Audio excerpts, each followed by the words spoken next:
So again, what is death? Death is the end of your identification with whatever you identify with. If you identify with being rich, and then you lose all your wealth, and then you get the idea in your mind that you're never going to be wealthy again because you're just no good and you suck, and because, that wealth was just a one-time fluke, you're never going to get back, and that you're destined to be a poor person, literally what's happening, in a sense, is that a part of you is dying when that happens. Now, of course, not the human biological part, because remember, I said there's many layers to your identity. So just because you lose the top layer, the surface layer of you being some wealthy billionaire, you lose that. And when you lose that, notice you're going to go through a mourning process very similar to the process people go through when they lose a loved one or a pet. There's going to be a mourning process of losing your millions of dollars and your reputation and your identity as being a wealthy hotshot. But you'll get over it. You'll get over it. And then your identity will change. It'll become something else. Now, this is still surface level stuff. If we keep digging lower and lower and lower, we get to the very core of your identity. Your identity of being a human being who was born. If somehow you manage to question that identity and to deconstruct it and to completely let it go, what would happen is that you would die.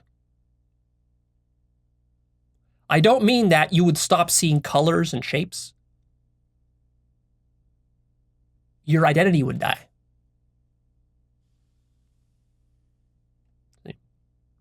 And from that point on, if you never thought again in your life going forward, if you never thought again the idea of, I am a human, if you never thought that anymore, if you even removed the word I from your vocabulary from that point on, you never thought anymore, it would be as though you were never born in the first place. Life would go on. You would eat. You would go to the bathroom. You could even go to work. But it would be as though you were never born. This stuff would be happening, but it wouldn't be your identity anymore. This body would be doing stuff. It would be talking. It would be thinking even. It would be moving its hands and doing stuff. But it would be like you're dead inside. Your identity is gone. But then you might wonder, well, in that case, what would I actually be? What would be my identity? Like, let's say I remove all layers, all the artificial layers of the identity. I remove my gender, I remove my race, I remove my wealth, I remove my career, I remove my family, I remove even my biology. What's left? What's left then is your true identity. Your identity before anything is constructed. This is what we call the true self. Capital T, capital S, or the self. Capital T, capital S, the self. This is an identity of null. It's a null identity. It's nothing. It's emptiness. It's pure consciousness, empty consciousness, formless consciousness. And at the same time, it's infinite. It's everything.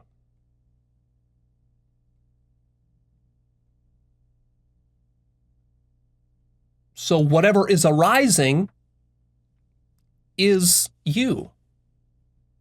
But also, if it doesn't arise, that's also you. It doesn't matter whether something arises or doesn't arise, it's all you.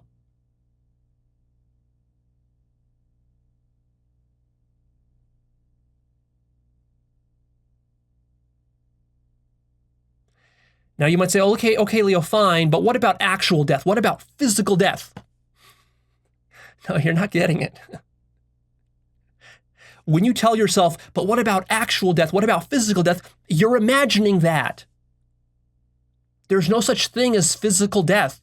The distinction you draw between some sort of psychological death and the actual physical death, that's part of your identity. That's what you use that distinction to construct your identity, because then you say, well, I exist on this end where the actual death happens. That's what's real. And then this thing here, this psychological mumbo jumbo that Leo is talking about, that's the unreal stuff. This is just philosophy. This is just intellectual mental masturbation. This is the domain where science happens. And this is the domain of bullshit religious nonsense. If you make that distinction, that is the identity that you've constructed for yourself. So you got to remove that distinction. The distinction between the mental and the physical, this needs to go. If you want to understand what death is.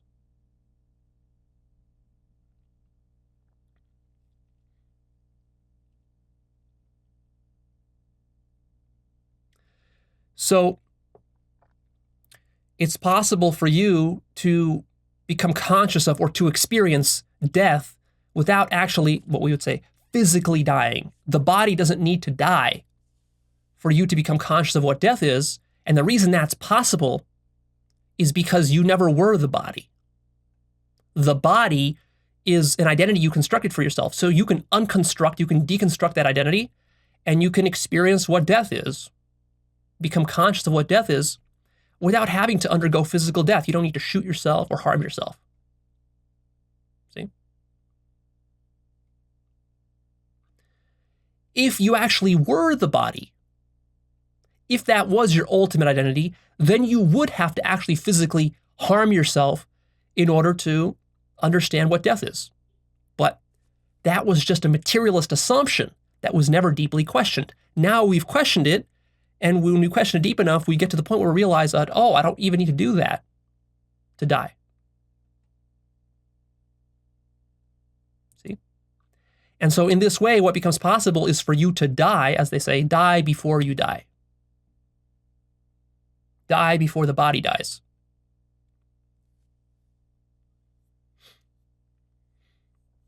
You might wonder, Leo, how do you know? How do you know this is true?